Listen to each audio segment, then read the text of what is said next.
তার মাসে শুক্লাপক্ষে দ্বিতীয় থেকে আরম্ভ করে দশমীর ভেতরে যে শনিবার ও মঙ্গলবার পরে সেই বারে এই ব্রত করার নিয়ম। সদভা মাত্রই এই ব্রত করতে পারে। ব্রতর দৈব ও বিধান। বড় নৈবেদ্য একে উপস্থিত হলেন।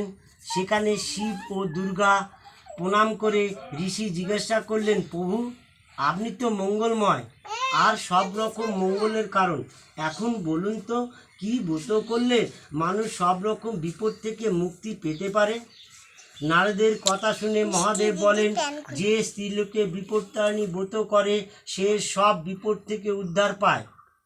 নারদ জিজ্ঞাসা করলেন, পূর্বে এই ব্রত কে করেছিল, তার নিয়ম কি?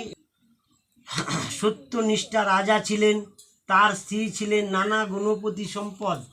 এই ঘটনাচক্রে একদিন এক চামরের বউয়ের সঙ্গে তার পরিচয় হয়। লুকিয়ে লুকিয়ে তারা অনেক জিনিসপত্র দেওয়া নেওয়া করতে লাগে। একদিন দুজনে নানা কথাবার্তায় বলায় মাঝখানে রানী বললেন, কখনো গোমাংস আমি দেখিনি, তুমি এক টুকরো গোমাংস লুকিয়ে আমাকে এনে দিতে পারবে? একদিন এক টুকরো গোমাংস বেশ ঢাকাঢুকি দিয়ে এনে রানীকে দিয়ে গেলেন, আর রানীও সেটা নিজের ঘরে নিয়ে অন্তরপুরে গিয়ে রানীকে বললেন, তোমার ঘরে তুমি কি লুকিয়ে রেখেছো, শিগগিরই আমাকে দেখাও, তা না হলে তোমার গর্দান যাবে। রাজা রাগ দেখে রানীর খুব ভয় হলো। কাঁদতে কাঁদতে রানী বললেন, আমার ঘরে নানা রকম ফল মূল আর ফুল আছে প্রভু।